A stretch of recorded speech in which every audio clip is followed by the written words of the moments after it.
Hello， 大家好，又係女人象言 Bonnie 啊！咁今日咧，我就請咗美麗40路我最中意嘅3位朋友上嚟啊！咁好，你哋自己介紹自己啦。Hello， 我係校長文子玲。Hello， 我係1號就雲 Connie。Hello， 我係 Heidi 葉慧如。耶！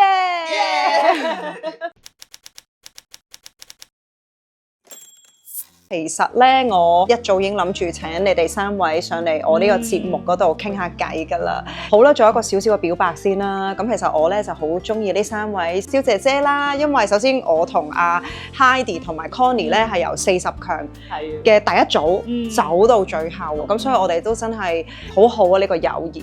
咁校長咧其實就係亦都喺我最中意，亦都最唔中意嘅嗰一集玩體能嘅嗰一集咧，我哋係贏咗嘅紅組。係啦，咁樣咧，其實咧，喺花路嘅嗰一集咧，如果你哋有記得，其實 ViuTV 嗰度咧就剪走咗好多片段啦。但係你哋在場應該有見到啊，你唔係我哋個組嘅花路。我哋三個同一組，我哋3個同一組。係，其實我哋4個都成日同一組。其實咧，我咧一入到去見到嗰個花嗰嚿嘢嘅時候咧，我已經忍唔住想喊。又嚟。咁其實係因為我見到我哋嘅嗰一張合照，就係我哋喺呢一個木筏嘅時候，我頭先啱望到出聲，我就好辛苦啊嗰日。所以拍完呢個節目先知道，原來 Bonnie 係好易喊㗎。我竟然成為咗個感性女王 ，OK， 並唔係喊包 ，OK。所以其實係我最中意嘅女孩子啦，亦都好欣賞你哋3位啦，因為其實我哋都係喺呢一個11強裏邊係體能擔當，係啦。咁但係咧，今日並唔係想又講做運動，因為我聽到大家我哋4個成日做運動都好悶啊，講嚟講去都又喺度講飲食啊咁樣。咁所以我諗緊啊，如果我哋唔講運動，其實今日想請你哋3位上嚟去傾乜嘢嘅 topic 咧，就係可唔可以叫女性的禁忌咧？呢一個 topic 其實都係可能有好多女孩子，包括我自己都會想深入去了解多少少啦。就係咁啱3位嘅婚姻狀態都係處於離婚嘅狀態。點解咁難講出嚟嘅？呢個字會令到你我驚唔驚啊？我有冇擔心？我有啊！呢大家咁，因為你係咁開心，我係咁開心，咁我而家鬆一口氣。係，我記得我 WhatsApp 你哋嘅時候都問啊，你哋唔知會唔會 O 唔 OK 咧？對於呢個 topic， 但係我 OK 啊，咁樣好小心咁樣問我。咁我哋今日就會講深入探討下呢個 topic 啦。咁其實咧喺拍呢一集之前咧，我已經喺 IG Story 嗰度咧問咗啲網民佢哋最想知道同埋佢哋一啲嘅迷思，咁我就代大家去訪問下大家啦。好，咁第一條問題就係，你哋喺結婚之前幻想嘅婚姻係點樣嘅咧？咁去到現實中嘅結婚，最後又係點咧？其實嗰個落差係咩咧？其實我係唔想結婚嘅，一直都，即係我對於結婚係冇期望，亦都冇期待嘅。我係因為某一啲原因而係一定要結婚嘅。所以你細個嘅時候，即係可能每個女仔都會童話式，即係迪士尼冇覺得啊，女仔就應該嫁一個王子啊，好幸福嘅生活，即係細個係冇。哦，咁我有嘅喎。我讀書嘅時候咧，希望我25歲之前就會結婚生小朋友，然之後一直都喺屋企嗰度啊，唔使做嘢。跟住我長大啦，我發現其實我唔係好期待結婚啊！我結婚我都遲到。真係㗎？我淨係去咗簽紙。咁你知唔知簽紙其實係好似得唔知3-4個字定半個鐘咁咯？遲咗3個字。5點3先去到啊！跟住我爹哋喺度等我，我爹哋都等我，哇！你咁耐㗎你哋咁。我媽咪仲去咗公幹，都唔喺香港添啊！所以你結婚嗰日嘅朝頭早，你係仲要返工㗎？我唔使返工。咁你點遲到？係咯，你做咩事遲到嘅？唔係遲咗出門口，跟住的士塞車。同啲貓有冇關嘅？冇關。我同我嗰陣個老公係一齊搭的士去，係一齊遲到嘅，所以冇問題。唔係就係我自己遲到。咁除咗婚禮喺感情上邊有冇落差？即係可能大家會覺得哇，老公咧就會照顧老婆啊，咁嗰啲。喺我嘅感情上落差，我咪希望老公做嘢照顧我，跟住我咪喺屋企咩都唔使做咯。咁啊，事實就事與願違。明白，所以個落差做咯變咗。咁 Connie 你咧？咁我哋香港女生啦，都成日話啊嫁個有錢人啦咁樣。咁細個都有諗過啊，揾個有錢人嫁咗都幾好喎。咁好耐無奈地啦，咁我都唔係識到有錢人嘅人啦。咁我嘅前夫因為本身唔係香港人嚟嘅，係啦，係日本人嚟嘅。我就真係明知道佢都唔係特別有錢，咁我都係要好努力自己去工作啊咁樣。咁所以之前結婚前期望嗰個婚姻咧，其實都唔係好大期望嘅，只不過好簡單就兩個人相愛就得啦，兩個人一齊努力去闖天地啊！冇錢咪冇錢咯，咁食麵包都得啦，咁樣好天真咯。跟住之後就會發覺，原來食麵包係會食到歪嘅咁。有得食包心刺肚，有得食其他嘢就食下米芝蓮都幾好。係啦，即係以前細個咧就覺得愛情就大過天，就乜都得啦。但係發覺真係去到，尤其是越嚟越個婚姻越長咧，就覺得愛情就好似越嚟越淡。咁啊，原來麵包追上咗，係啊，麵包都好重要咯。咁所以發覺去到婚姻冇咗愛情嘅時候咧，就會有啲現實啦。所以個落差就係細個嘅時候可能會覺得愛情係比較重要啲，但係原來到最後係愛情同麵包都同樣重要，都貪心啲嘅，係兩個都有晒。Heidi 你咧？我就同 Connie 嗰幾次，尤其是即係香港女仔嘅嗰種心態。其實我覺得香港女仔咧，唔係話真係咁恨，係啦，咁恨錢嗰啲嚟嘅，反而即係會願意同另外一半努力去建立一個即係婚姻，大家一齊肯捱咁樣咯。所以我咧由細個時咧都係諗咧，即係從來都冇諗住話嫁有錢人，因為可能屋企都叫做 support 到啦。咁所以咧一路都係諗，OK，我咧要揾一個都係王子係啦，冇錯。咁因為我嘅前夫唔係外籍人士嚟噶嘛，因為你嗰個係外籍人士啊嘛，係咪？你嗰個係日本人，咁你睇到呢個 channel 咧，就唔會知道發生咩事啦。咁有個翻譯，我嗰個文翻譯，係啦，我嗰個識聽噶嘛，係啦。睇緊而家，估唔到原來我嗰個唔係外籍人，唔係外籍人士啊！你睇我個女都唔知外籍人士，但係佢成個 feel 都似係壓咗鬼佬啊嘛。係啊，係咪啊？咁所以即係一開頭嘅時候咧，結婚都係幻想要愛情嘅。咁 so far 我覺得結咗婚之後咧，嗰個變化唔係太大。可能我揀嘅前夫啦，咁佢都好錫我，同埋好注重屋企嘅。咁所有嘢都係好好，直至到生咗小朋友先至係啦。嗰個麵包嘅問題就係咁 hit 埋嚟啦。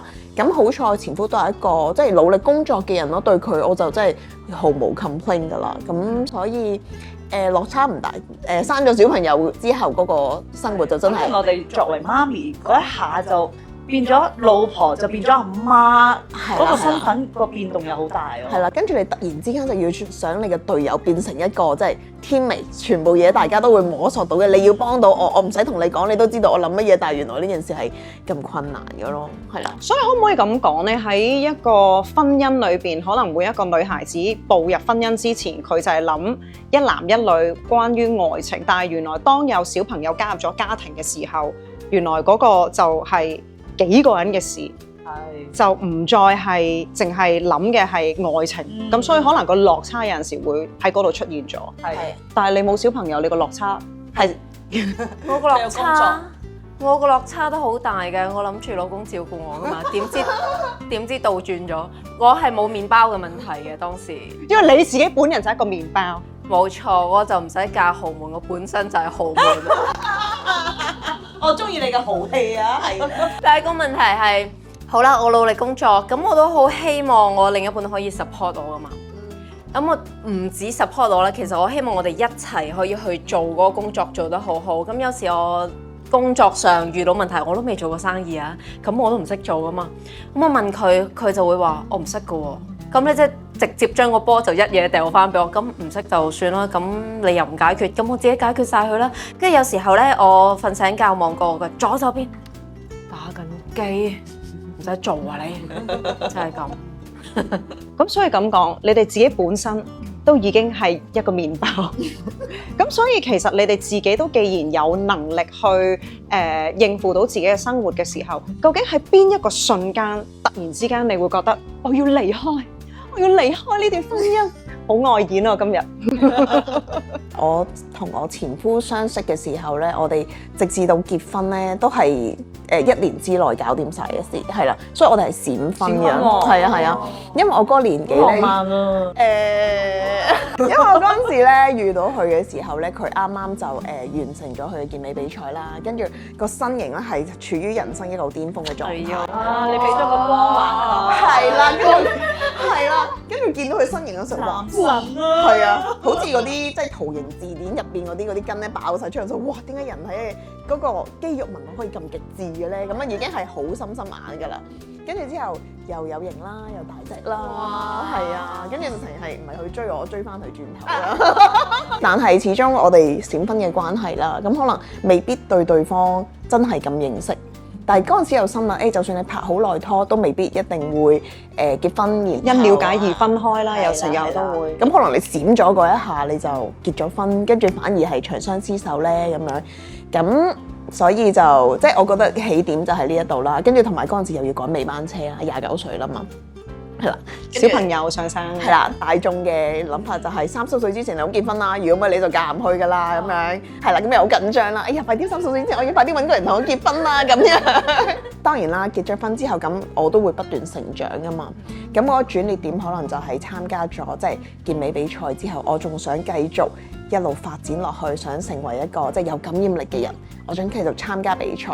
咁但係呢個想法就可能同我前夫有少少分歧啦。就算佢係第一個帶我比賽嘅教練，咁成就咗我第一個冠軍啦。咁但係慢慢佢就會想 ，OK， 既然我可以即係幫你個 bucket list 已經可以成就咗一樣嘢啦，咁你就要即係回歸做翻一個家庭主婦。湊仔，即係咁樣，係啦。哦，真係咁啊！係啊，你唔係即係佢想我留翻喺屋企咯，因為始終比賽需要好多時間。係咯，空姐就繼續做翻空姐。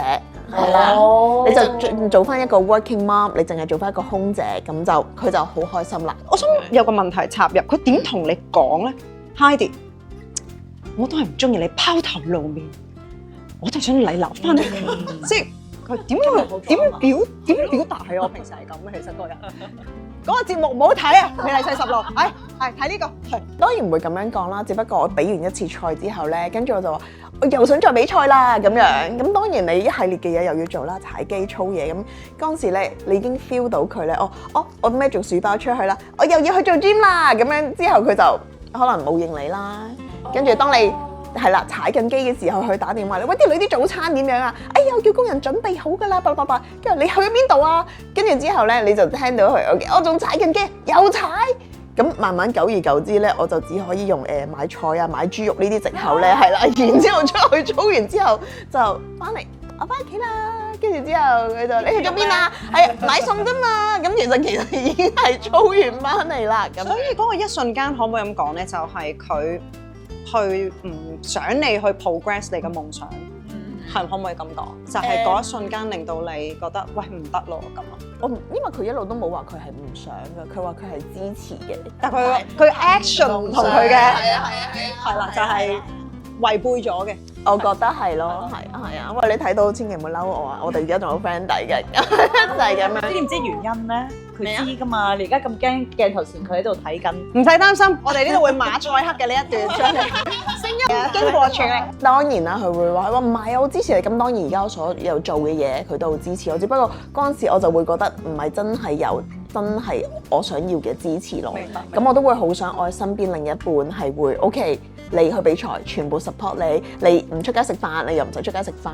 你唔同我睇戲，我又唔使你同我睇戲。所有時間就擺晒喺我追夢嘅呢件事上面啦。咁樣咁可能嗰陣時我哋又溝通得唔係太好啦。跟住之後疫情嘅關係，又 gym 又唔開啦。跟住大家韞晒喺屋企，就叫做疫情困獸鬥啦。我會叫做係啦。跟住成個 bubble 就爆破咗。跟住之後就行咗到呢一步咯。Covid 嗰陣咧。係離婚率最高嗰幾年，呢個係離婚率最高嗰幾年，同埋生小朋友都係最高嗰幾年，因為大家韞住屋企，成日都做運動啦，gym又好咗。係啊，好。咁你哋咧？你哋嗰陣時離婚嘅一瞬間係啲乜嘢？咦嗱，我駁你啦，我都係 Covid。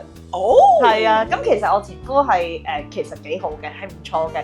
佢俾，因為佢唔係香港人啦，佢好多嘢咧都係要我幫佢手去做嘢嘅，因為佢雖然住喺香港好長時間，但係佢唔知係咪慣咗我有喺佢身邊咧，好似一個秘書咁樣啦。可能佢公司有啲銀行嘅嘢啊 ，Connie 你幫我手啊，我做啊，冇問題啊。真係秘書咁。BL 有啲咩嘢稅單啊嗰啲嘢，好啊我做啊，或者屋企燈膽壞咗啊，我做啊。燈膽都係你？係啊，即係廁所板甩咗啊，我嚟啦。咁總之上下小朋友頭暈身興，所有嘢都係我嘅。幾好啊呢個助手。係啦，咁咧我呢個阿四咧都做咗1年、2年、3年、4年，做咗好多年啦。即係 single 嗰陣有愛咧，我就做啦，冇問題啦。當我第一個小朋友我都做啦，第二個小朋友我都做啦，第三個小朋友，原來第三個小朋友喺呢度，就係佢咯。第三個小朋友咧，佢係最難湊嘅，係啦。咁我真係去到某一個點咧，開始真係有啲攰啊。同埋即係好多一啲可能好少嘅嘢，其實有傾過偈嘅。即係幫下手湊小朋友好唔好啊？即係啲人成日話喂。你老公日本人嚟嘅喎，會唔會好大男人㗎？咁我話我又唔知道係咪叫大男人喎，但係佢屋企就唔係點做嘢嘅咯，淨係喺度睇電視飲茶 K 咯。大男人。咁佢翻唔翻工㗎？佢都翻工嘅，佢就好夜翻嚟咯。大男人啊，跟住又應酬多咯，成日好中意醉醺醺翻嚟咯。大男人仲係要日本版嗰啲。係啦，係咯。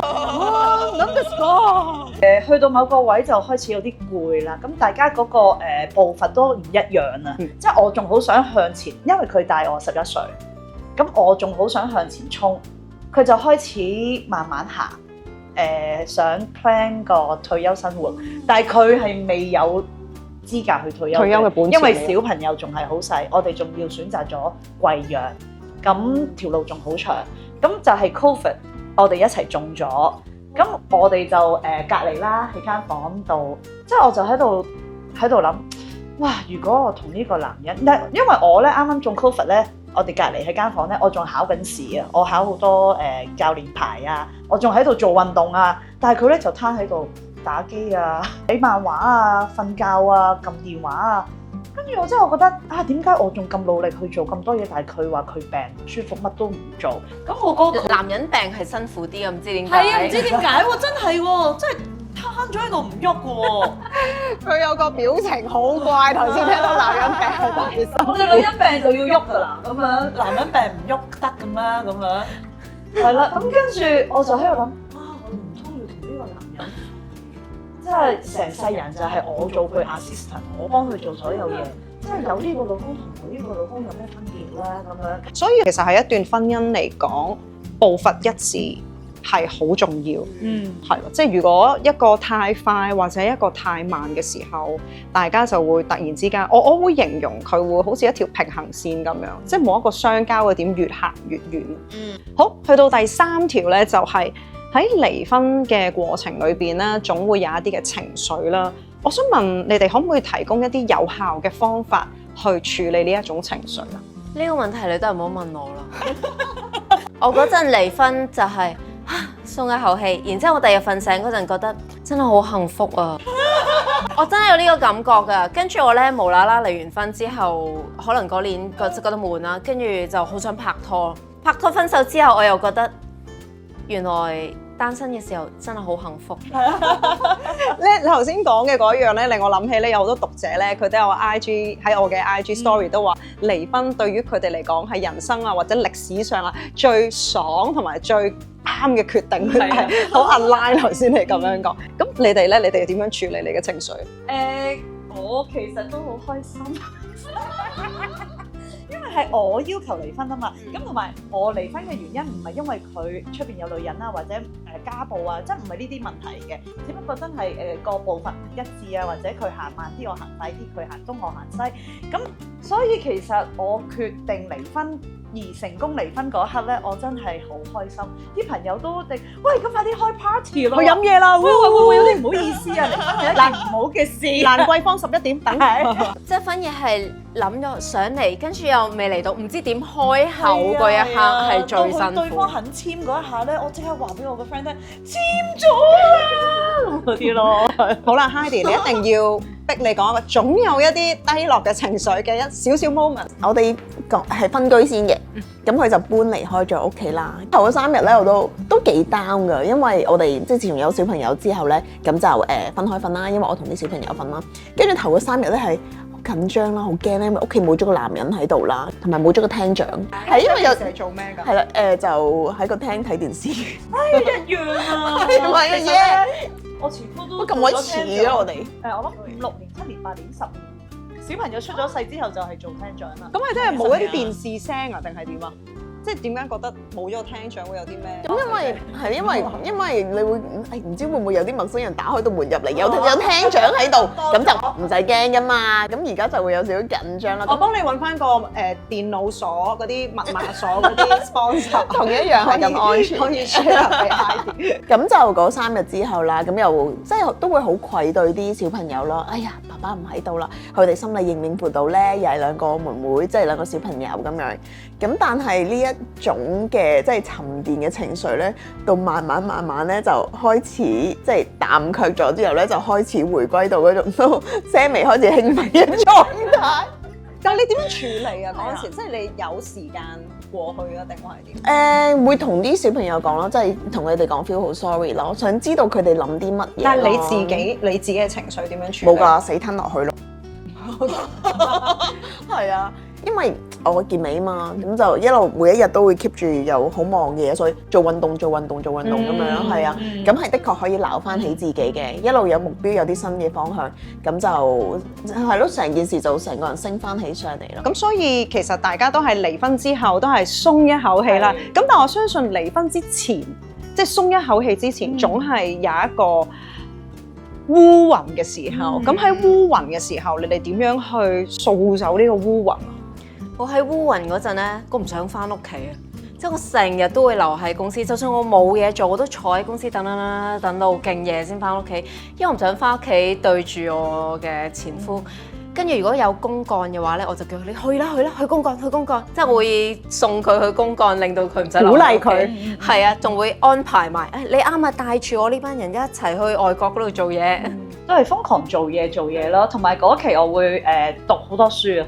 自我增值多啲，即係好想自己進步啊！即係預計到啊，我要離開呢個男人啦，我而家將來要自己一個人行，點樣可以更加堅強地去行呢？咁就不停考試啦，不停讀書啦，工作啦，跟住就係嗰一期我就開始好努力經營 IG 咧，就日日出片咯。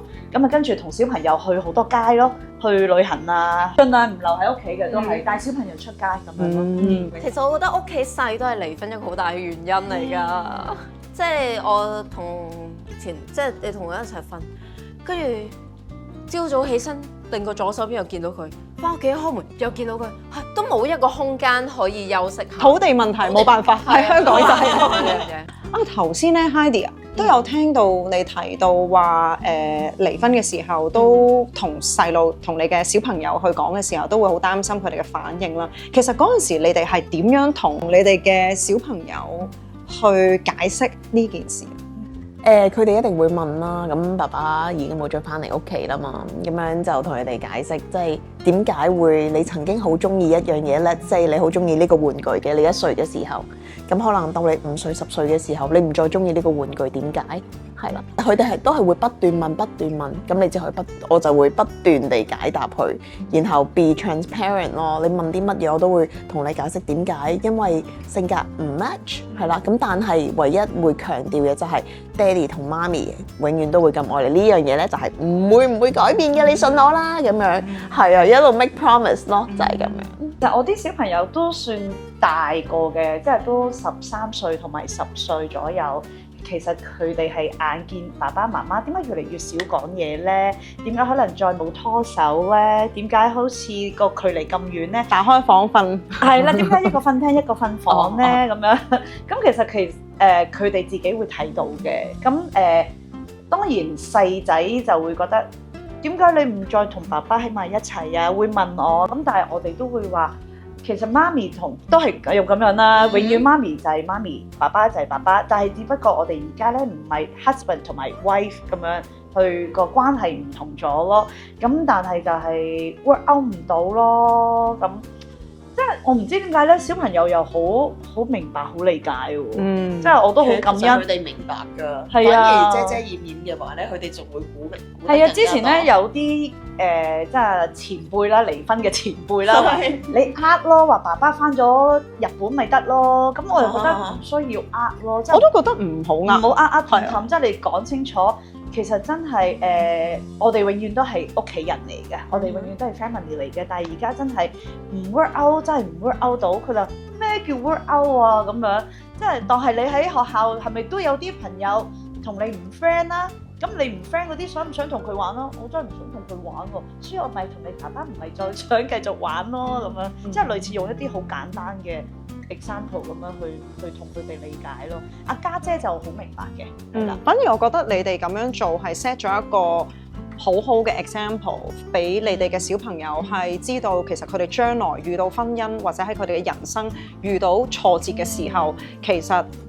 大話或者扮睇唔到，其實唔係一個對嘅處理方法。係啦，即係應該要正面對。係啊，咁我反而係一個好好嘅例子咯，俾佢哋。係校長，你係點樣同你啲貓解釋咧？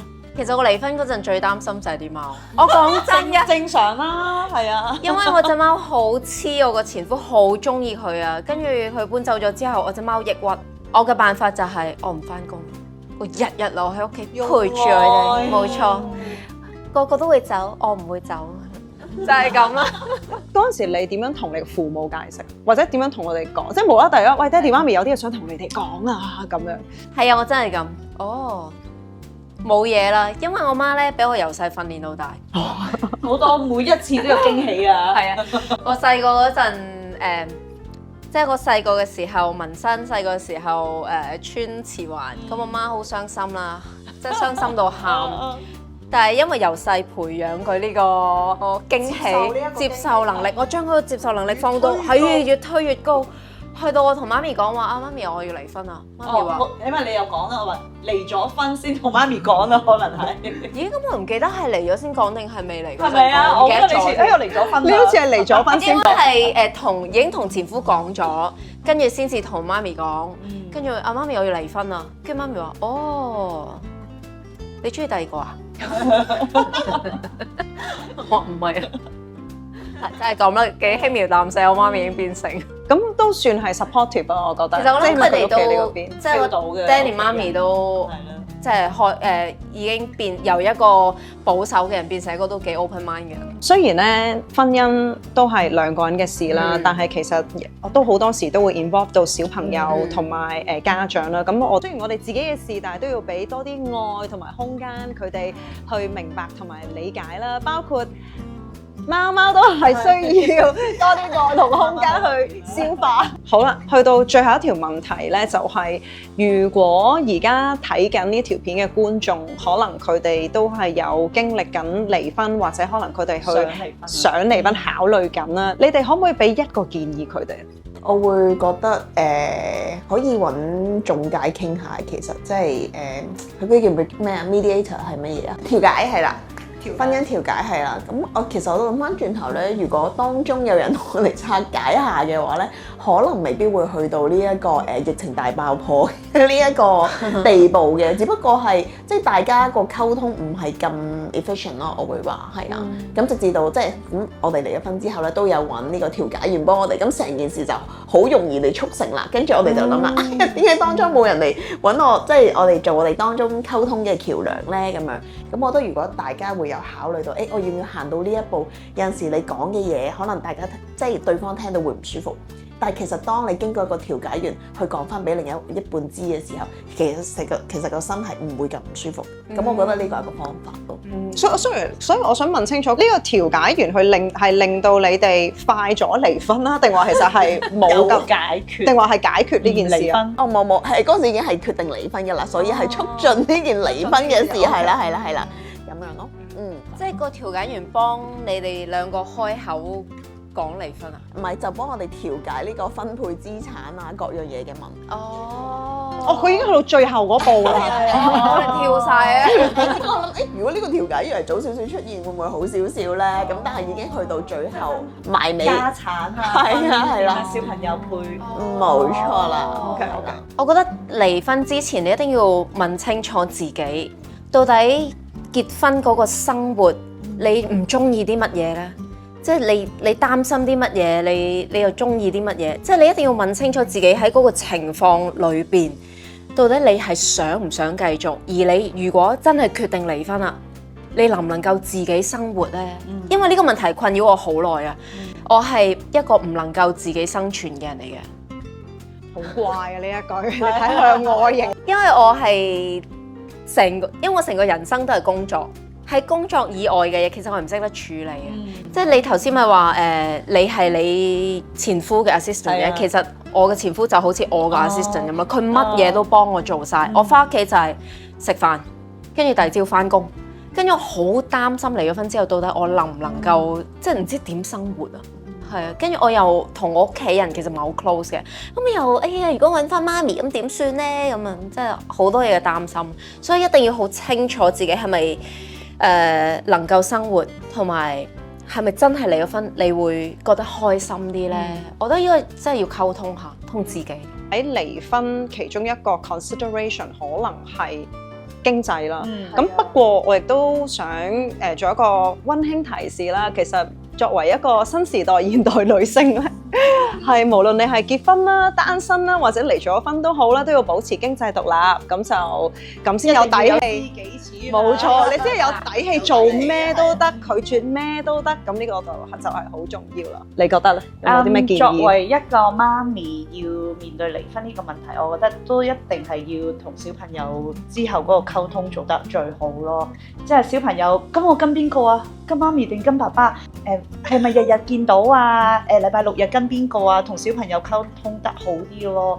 咁跟住同埋都係嗰句，如果真係自己冇乜經濟能力嘅話，如果你又好想離婚，你要諗下之後點樣去爭翻啲家產啊，或者確保前夫係咪會俾贍養費你啊？我覺得真係而家寫咗話俾啫，之後我聽到好多朋友都話，哇，每一個月都又要求佢啊，唔係犯法嘅咩？唔係一定要，唔哎呀，係法律有時真係制唔俾真係唔俾㗎，好多時又要 WhatsApp 佢啊，你遲咗一個月未俾啊，好麻煩㗎。收租咁喎。係啊，咁即係都係嗰句經濟上啦，咁自己照唔照顧到自己咧，其實都一個幾大嘅勇氣嘅。咁我都覺得係要計下條數，經濟個能力嗰度啦，同埋真係做single mom係唔簡單咯。即係要做埋阿老豆嘅嘢啊，做埋阿媽嘅嘢啊，做埋自己將來退休嘅生活。即係我哋唔知道會唔會再有男人想照顧我哋噶嘛？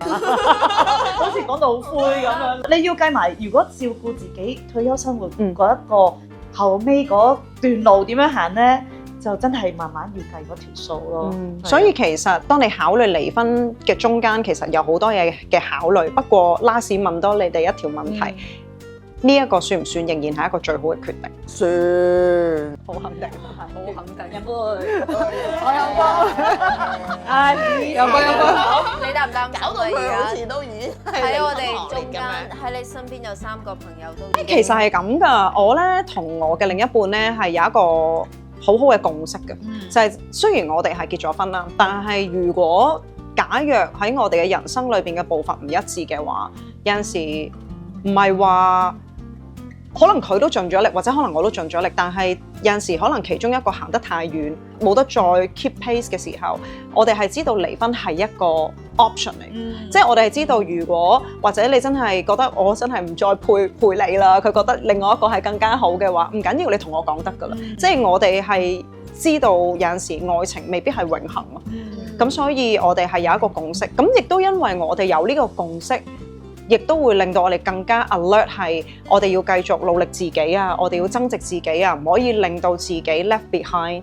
係希望大家都盡力去互相吸引啦，互相欣賞啦。咁但係如果嗰日嗰個 spark 冇，咁冇辦法，因為 love is not a choice。個愛冇咗就係冇咗，係啊，即係唔係話我想希望佢降臨翻嚟係冇咗就冇咗，咁所以我哋係明白嘅，係咯，我哋就係Go with the flow 啦，我覺得呢個先至係最重要。所以其實無論係女仔、男仔或者係任何狀態都好啦，離婚啊、單身點都好，其實係 keep 住都要增值自己同埋愛自己啦，係最重要啦。將自己放在第一位先至係最重要嘅。好，今集嘅時間咧都差唔多啦，咁我哋喺下一集咧會解答一啲關於離婚嘅迷思。大家睇完今集有啲乜嘢 comment 咧，都可以喺下邊留言話俾我哋4個聽。女人著業，我係 Bonnie，我哋下集見，拜拜。